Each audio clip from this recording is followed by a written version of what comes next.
Hey, welcome to another episode of Footnotes. To set up this episode, I want you to think back to maybe the late 90s. And if you weren't really aware of yourself then, just kind of roll with it for a second. But in this interview, we're talking to the whole team from a company in town called Validide.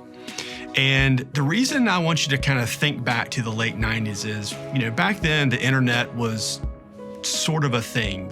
Amazon was a weirdly named company that would sell you bestsellers online, and you could do a little bit of shopping and things like that, but none of us knew what the internet would turn into. Well, Validide is sort of like that in blockchain. Blockchain today is sort of like where the internet was in 1999, and we sit down with their team to talk about what they're doing, who they're doing it for, and how blockchain is going to become part of our lives.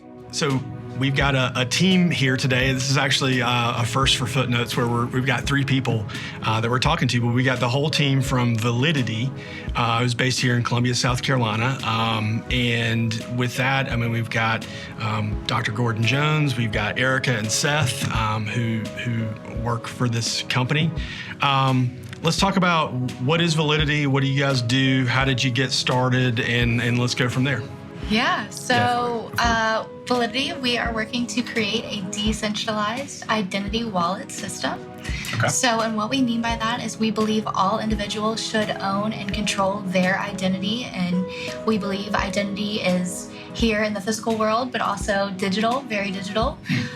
So we believe that all individuals should own and control their information. And we kind of discovered this space because I teach blockchain over at USC. Mm-hmm. And last fall I was teaching my course, and Erica was in the class. And the orientation of my course is we're not coders, so it's in the School of Information and Communication. So these are like the School of Journalism, the Librarian Sciences, and all that. So I call them the content creators and managers. So they're not coders, they're not computer science people. Right. So I oriented my course to teach them the functionality of blockchain. And then, and I also like to teach a little bit of entrepreneurship. So the whole project for the course is, okay, you come up with an idea that your industry that you're interested in has a problem. And then as you learn about what blockchain does, I want you to apply it to that problem. And then at the end of the course, you're going to present an executive summary and do a 3-minute pitch on your idea. And so Eric was around how can we secure student identity? So like if your cards get stolen or something like that by another student and they're going down to the bars and using your ID to buy a beer, how do you control that? How do you keep manage of that? And so that was her problem, and then we started hashing that out and it eventually became Validide. The other side of that was my problem that I saw in the market was when I got onboarded at USC, which was last summer to teach the course as an employee. Mm-hmm. I went through their background check process, right? Well, it took like forever. And I was like, 3 months. Like I got invited into my own class a week after it had started, because it wasn't USC's fault. It was just the backlog of bringing 4,000 people on, having to go through this third-party background check process. And so my idea was, hey, well, why isn't LinkedIn verified, all your information on your LinkedIn profile verified, and what we call immutable, so you can't quote unquote change it, so it's trusted, and then an employer just downloads that and accepts that, and they don't have to do a background check. Right? Interesting. So that was and then we meshed those two ideas together because it's really an identity play. Right. And that's where we came up with the idea for Validide. So I guess, Erica, like you were saying, you manage your own identity. I think, speaking for myself, my identity is literally in my wallet. There's a driver's license, there's credit cards, maybe a social security card if people carry that.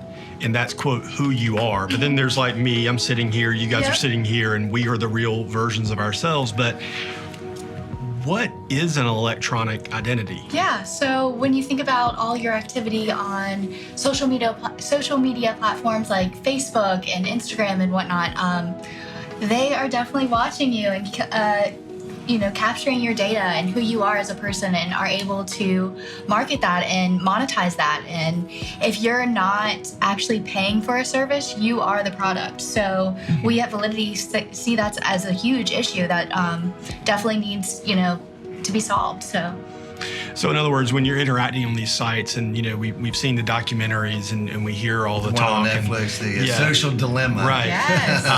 And I think more people who are users of these things are becoming more aware of what's happening. But it seems like even some of those identity attributes, like we're not even aware that they're part of our identity. Yes. And so also for me, I've had friends who have gone to the bars and had, the bartender follow them later that night. And it's like, well, how did that happen?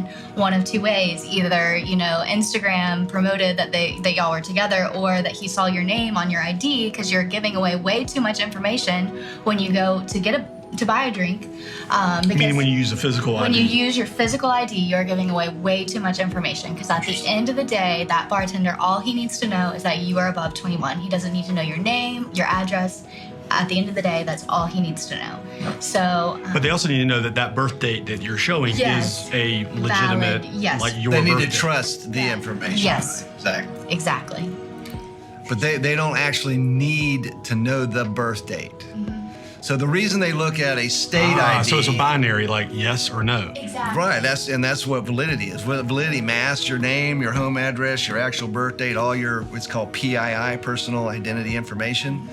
And because we use blockchain, we create that as an immutable record. So we verify it, and then we turn in a mutable record. And then so now when she goes down to the restaurant and shows her ID on the phone, they can trust that, after they know who Validity is, of course, but they can trust that, okay, she's over 21. Yeah, and I think the question is like, so why?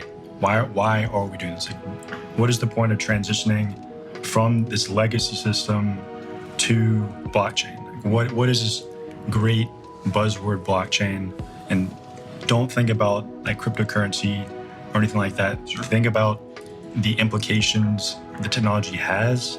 And I'm not going to spend time, I guess, elaborating into some parts of the vocabulary, but some of the best stuff I can do is like, we can pull together some of the documents we have and like put it in the like footnotes of this video. Sure. Because there's tons of great resources, and everybody always has that light bulb moment when they do their own research. They look at it, they realize the implications, and kind of going back to what you said, like what is identity? Like it's kind of like this existential question, like it's like that mind versus like body way you interact with like the world. Like right now, in order to prove who we are, we're using like a plastic card, Sure. or a piece of paper, which are forgeable. They're like Losable. You can lose it. And the recovery process is sometimes it's a little bit better now. They can mail it to you, but like anytime dealing with like normal government stuff, like DMV related, just going back to update your passport, all this kind of stuff, it needs to be digitized. And luckily, like the silver lining with this COVID stuff is it's been a catalyst for this digital change.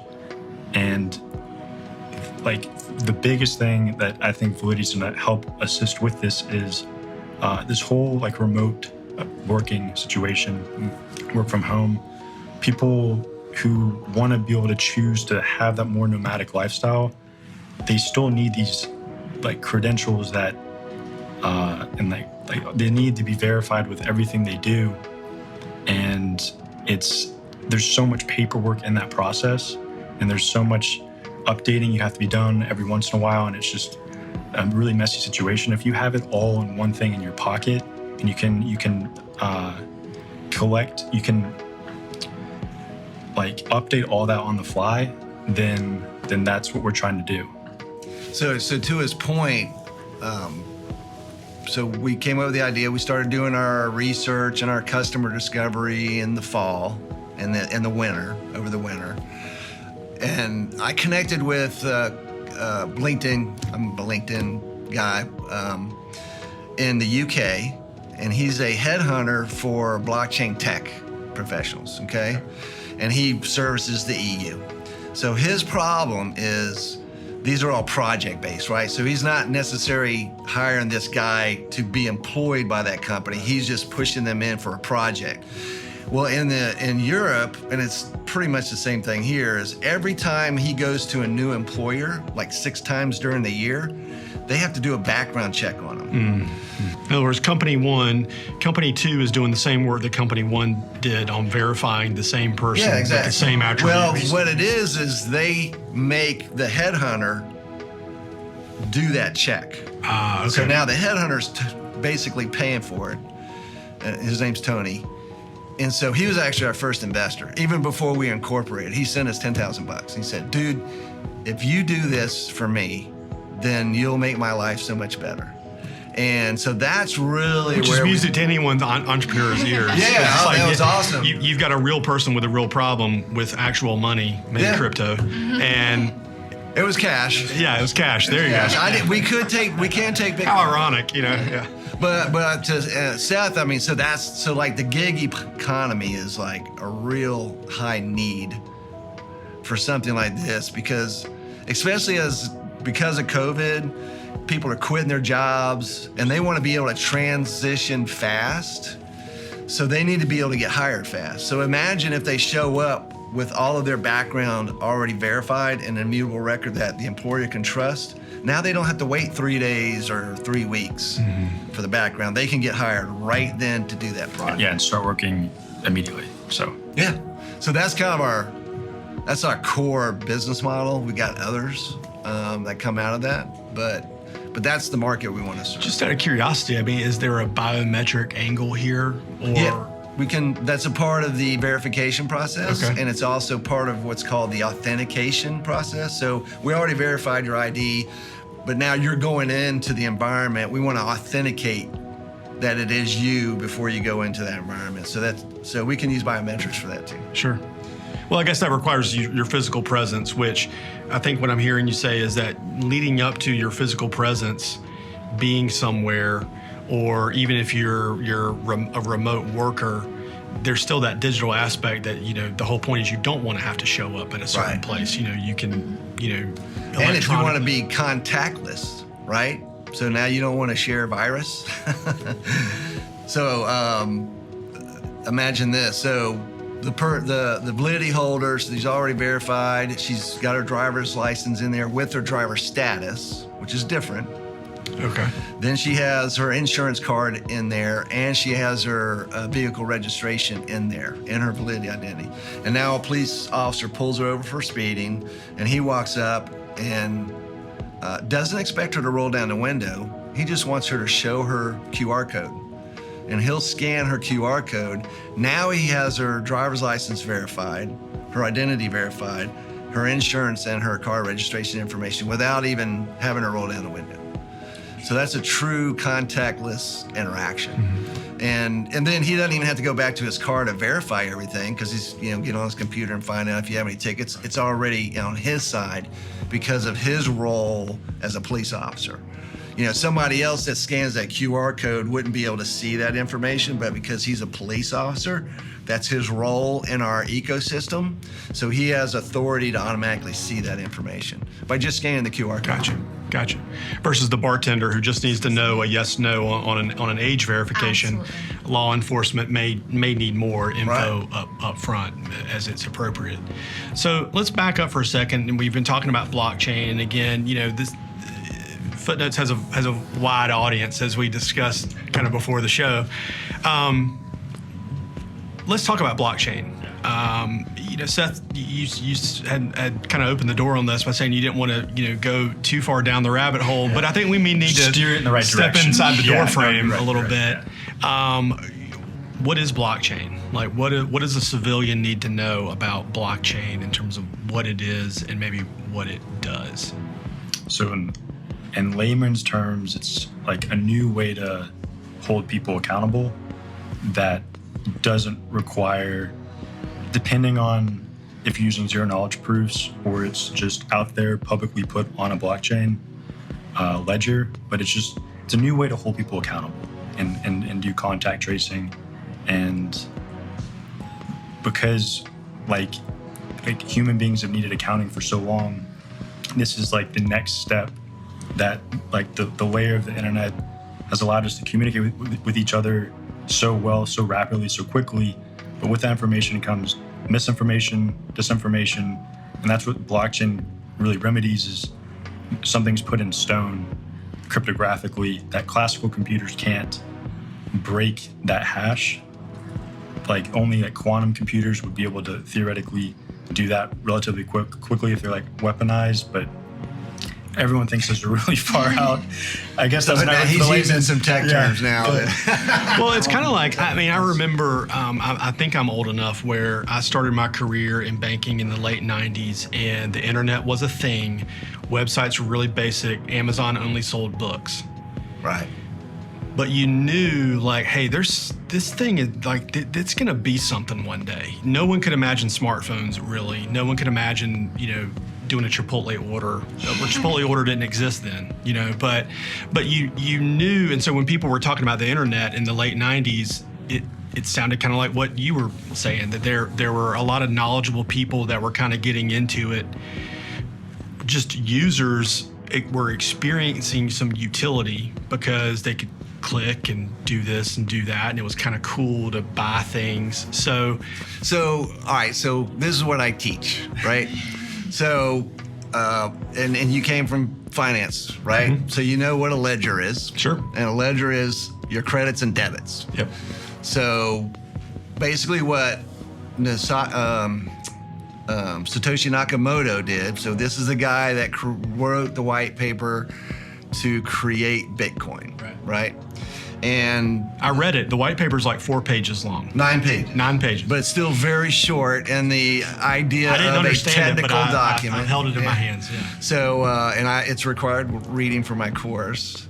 But basically, at the end of the day, what he was trying to do, so we've had digital money. People have been trying to do digital money since the internet, since the early 90s. Mm-hmm. And some have actually scaled into being used, but it was more of a store of value. They weren't able to use it as a currency because they couldn't do what's called solving the double spend problem.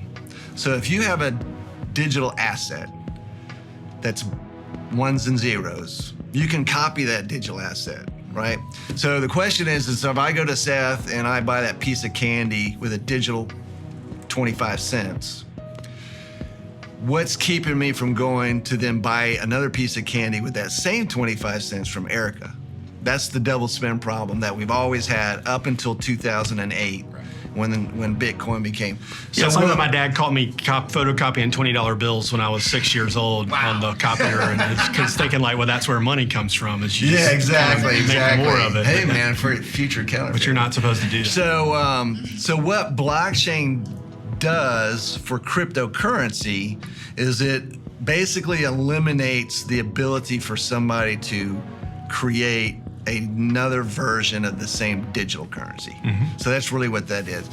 And we call so the capital B, Bitcoin, is actually the blockchain that is the underlying technology that enables Bitcoin to exist. Small b. But that small b is the currency that floats around. Everybody talks about that. They don't talk about the blockchain. Right. And where we are now, I feel, so in 2008, blockchain was the internet in 1979.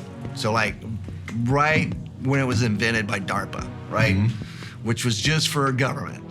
And then academics started taking it on in the 80s. And then it finally started gaining traction when Tim Berners-Lee created the World Wide Web. And the World Wide Web is where we were able to build stores on the internet. Mm-hmm. And that was in the 90s, and that's when Amazon and all those guys got kicked off. So blockchain today in 2021 is probably like when Tim Berners-Lee created the World Wide Web. So this would be in the early 90s. So we have no earthly idea what blockchain is going to look like in 20 more years. Interesting. Which is the position that we're in, is we're very forward thinking. If you look at our tagline, we want you to be future proof. So we want to help you take control of your identity for whatever God has planned for the future. Because none of us know, but we feel that what we're building will enable individuals. And we're not the only ones doing this. So there's a community out there, even through the Linux Foundation, which the Linux Foundation created the Linux operating system, which actually more servers around the world are built on Linux than Microsoft or Apple put together. So the Linux Foundation has a whole bunch of stuff underneath it, but one group is called the Sovereign Foundation, and that group is focused on what's called self-sovereign identity. So we're actually building on a blockchain version called Hyperledger to enable companies like Validide to bring what's called self-sovereign identity to people. And this is where we're not there yet, but we could be in 10 years, but we're helping to get it going, is where we do have control over our identity. And then as you go out into the internet or even in the physical world, people, they see you, they know you're there, but they also know you've been verified as a entity, but they don't know who you are until you say. Going back to what you were saying, Erica, like all these attributes that you're kind of leaving behind on your internet until she wants them to have that data. So we probably have to teach people like, hey, this is all the stuff you're leaving behind that you didn't know you were leaving behind as you click here, search there, tap that, double click this. Exactly. Like, because I don't think I'm Well, all aware. you have to do is go to LifeLock's website and they'll show you everything that you're leaving behind, because that's what their model is to help you recoup your identity. Okay. Our model is before that. We want to help you control it so that your data is not on central servers all over the world, aggregated and centralized to where a hacker really wants to go after it, because it's 28 million records there. That's valuable to a hacker to take the risk of being thrown in jail. Where if Erica's data is on hers and Seth is on his and yours is on yours, that's what we call decentralized, where we're taking that identity, it's called PII, personal identity information, off of these servers all over the world, and you're controlling it inside your wallet. Even Validity doesn't have access to it. When we call it purge the PII. So what we do is after we verify the information and we turn that into what's called a verifiable credential and put that in your wallet, so now you control that credential, we delete all that information off our servers because we don't want to create a honeypot that a hacker's going to want to go after. Gotcha. And that also reduces our liability as a company, because now we're not liable for the breach. Yeah, there's no Fort Knox back there with a billion people's fingerprints, if you will. Yeah, so hackers won't be going after our servers because there's nothing there. Gotcha. And to spend the time to break into Erica's iPhone and then her Validity wallet is like not worth the $150 that an identity is worth for a hacker. Gotcha.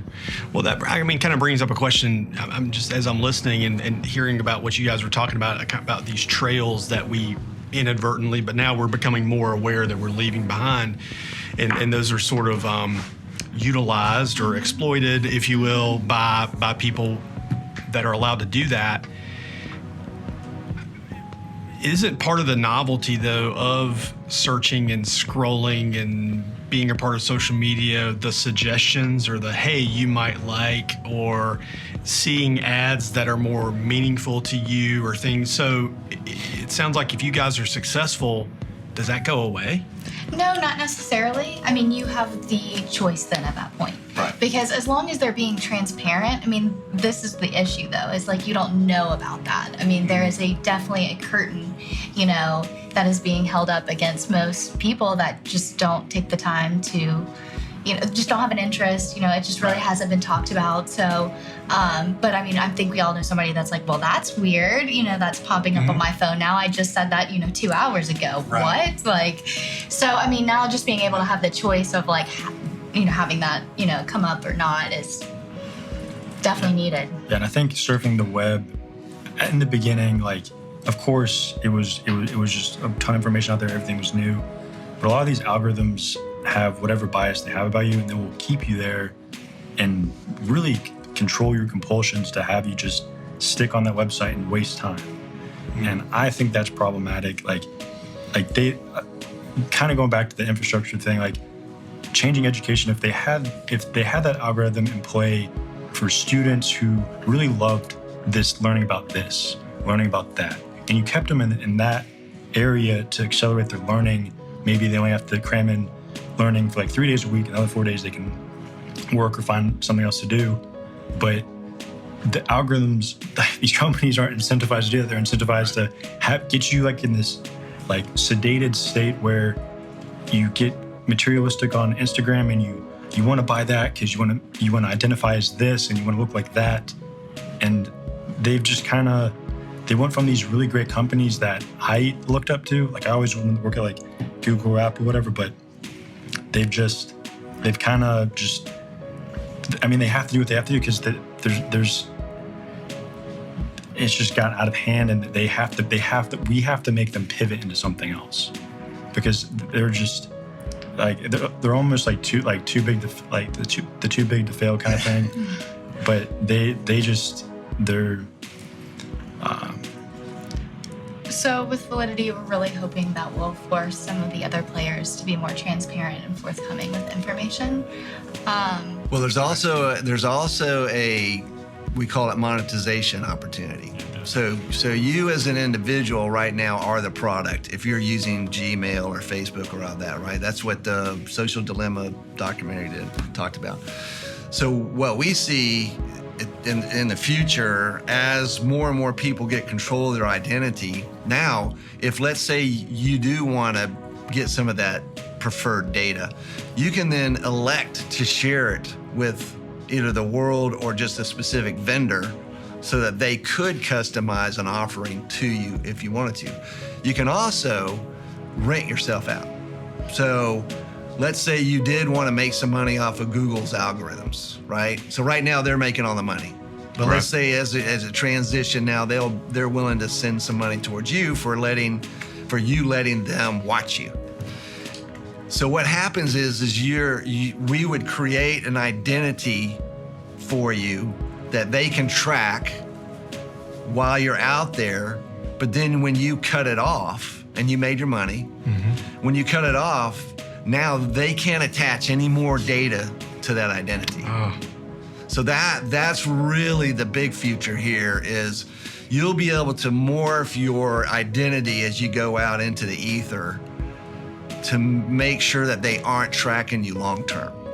Or if you elect to and make some money off of it, then you can do that. Well, is that similar to some of the technology I think even credit cards are using, where if you use a certain type of credit card, it can generate a sort of one-time use number. You know, you're on a website, you're buying from that website, you generate a one-time use number, it plugs in, completes the transaction, but then we're even talking to a company that's doing that. But it doesn't solve the problem with the attention economy when it needs to be the intention economy, which is what Gordon was mentioning, where we're intending, like if we're going on vacation here, we're setting out our fishing line, and then all the brochures, all the pamphlets, all the advertisement goes to that.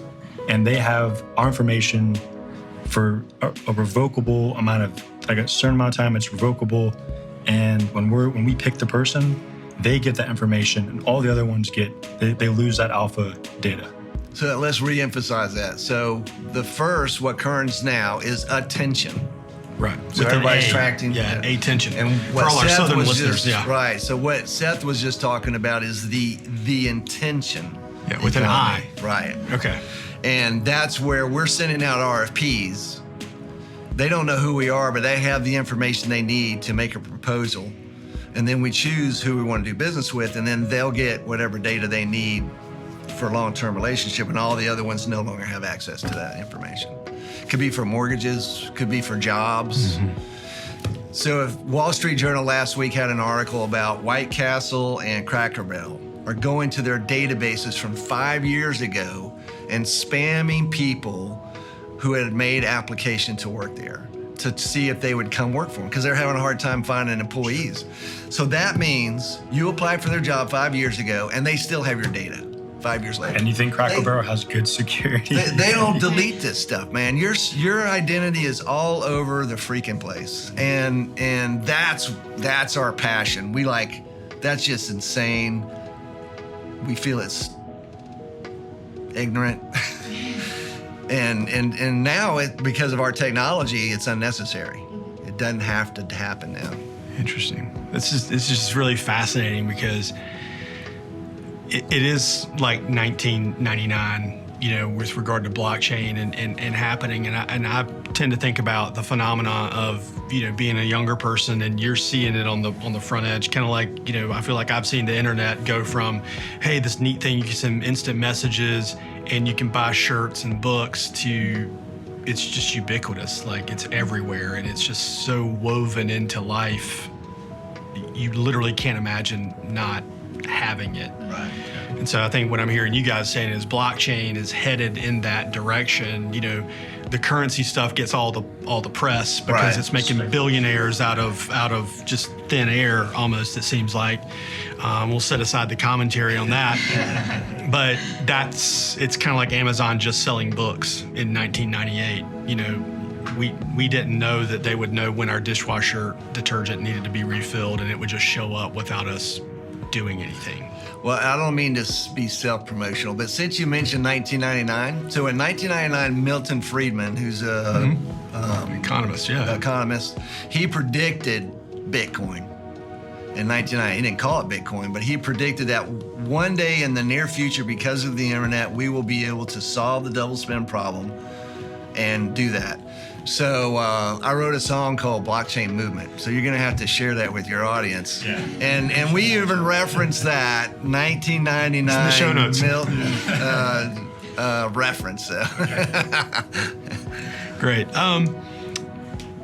Thank you for sharing all this. I know that was a lot. I'm glad that we do record these, because I think even I would want to go back and rewatch and listen to some of these things, because I think that there are a lot of people that are trying to trying to understand these things, but because it's new, you don't have a frame of reference. And so I think it's very helpful that you guys can relate it back to, hey, the internet was like this, and it's kind of like that at that time in these services, because I think as people gain understanding of the technology, regardless of the use cases, that's how you, I guess, foster adoption, which is kind of what you guys are hoping Yeah, for. well, that's what we have to do. And from the entrepreneurial side of all this, the story of us being entrepreneurs and learning all this kind of stuff, one of the problems that startups have, and not just here in South Carolina, is raising money, right? Mm-hmm. And so because we're kind of, blockchain's new and all that, most of the investors out there understand cryptocurrency and blockchain at a level. But, they only want to hear a 3 to 6 minute pitch. And in order to really explain what we're doing, we got to have a thing like this to tell people. Because I had a comment from an potential investor by email yesterday, and I was saying, he said, well, I know this space and all this. And I asked him one question, he didn't understand it. And I said, well, okay, so you really don't understand. So we have a lot of educating to do. Well, that's interesting. I mean, as someone who's an academic in this field, what do you see happening with regard to course of study in this field and research? I mean, where is it just so new that everyone's still kind of figuring it out? Because yes, it's coming. So there are schools that actually have centers for blockchain research and things like that. At USC, there are 2 courses. There's one in the business school, Darla Moore, and then there's ours in the College of Information Communications. There are spatterings around. There's Dr. Dwyer up in Clemson teaches a course on blockchain. He's an economist. But we still have a long way to go before academia actually really jumps in. I mean, MIT Lab, of course, are really deep in it. They're already talking to the federal government about creating a Fed coin or a US dollar digital currency. So those guys, Georgia Tech's probably pretty deep into it. But from the other colleges and out there, they still have, we still have a ways to go. But at the end of the day, blockchain is a tool. just like the internet is. So you don't have a course on the internet. Right. You have the course on computer programming that, of course, leverages it. So eventually it'll probably not be a blockchain course. Blockchain will just be a tool in the bag when you're talking about this emerging tech stuff. Well, so Seth, for you and Erica, as younger people, you may be really old. You just look kind of young. There you go. But what drew you guys into this as a field? Because it is so new. It's not like, anyone's had parents that have been in this field, or no one has spent a lifetime studying this yet, because it is so new. So what was the attraction for you guys? Yeah, I feel like if there's gonna be an opportunity where I'm gonna be able to do something game-changing, something that's, I'm just surround myself with like the smartest people I can find and just go after a common goal, then now's the time. And it really didn't hit me until like the whole work from home stuff happened, and I was just like, I just kind of felt myself rotting away at my normal job. The normal job was great. It was a fantastic job, great people, but I was just like, I can't sit here in my chair all day and not be working on building something, like creating something, like getting better at my technical skills, and just like breathing air again, I guess. What about you, Erica? So yeah, when I got into blockchain when I heard about the potential of blockchain. So when you break blockchain down into like the very basics of it, just nuts and bolts, it really breaks down into transparency, decentralized, and it's immutable. And immutable means it's not hackable. And you can apply that into so many realms to where really the right person is the one winning and not the big guys in a sense. And that was really my drive and goal. Like, I believe that every individual should own their identity. The big boys are always winning nowadays, and it's time for the little guys to win too. So. Well, and Erica, so she actually, before my class, she actually did a research project where she surveyed USC students on their how much they understood blockchain technology. And literally 90% had no idea what I was talking about. And that was 2 years ago. Or even cryptocurrency. Yeah, and that was before the pandemic. Bitcoin was definitely, exploding. So they had heard about that, but they still hadn't heard of blockchain. And that was just mind-boggling to me. Mm-hmm. So. Well, and the other thing Erica told me when we first met, when we first talking about creating a company was, when she was a freshman coming into USC, she would always dream about having her own company and being an entrepreneur. So she's got it in her blood. So. Yeah. Well, and Gordon, what about you? You've had probably multiple careers. What got you into something that is as new? So I don't have to do another startup. But when I saw the opportunity for us to change lives, and then maybe also make a bigger splash than I have historically in the past, I had to jump onto it. I turned 60 in December, so I'm not a young dude, but I still do like to work very hard. So, and startups are okay with me. I do kind of hope this is my last one, but we'll see. The everything has aligned. When we met Seth, so I met Seth when I was mentoring the South Carolina McNair Institute Blockchain Challenge, which was also in the fall when we had my class. And he had presented a project where he was going to create a supply chain tracking system for all natural foods. So from the field to the table, which is another passion of mine anyway. So that's why we decided to work on it. I hope it's not your last startup. Is it? Yeah. Well, no, I still got another one working. But then, so that's where we met. And then he got third place for that. And it was cool. And he and I started talking and getting to know each other. And if I was 25, I'd be him. So that's how much we think alike. And so as soon as Erica and I started putting this together, we said, oh, well, we got to get Seth on board with us. So he was our first recruit. And so the three of us just became co-founders. That's great. That's a great story. I think that's how a lot of people imagine things like that would come together is you find people who are interested in subjects with different backgrounds, ages, all level of education, all that kind of stuff. And you kind of push it all in the middle of the table and you go from 0 to 1. Yep. That's right. So, Well, thank you for sitting down. Thank you thank you for for spending having your us. time, taking time out from fundraising and product development and evangelizing on this, just to take a pause for this. I hope this helps you guys. I know this will help our audience, I think, kind of pull the cover off of some of this stuff. You guys shared really good things you can kind of sink your teeth into and attach it to something you already know so you can understand it a little better. Yeah, I think you're going to get a boatload of views off of this one, man. Yes, thank you so much. Thank you. Thank you.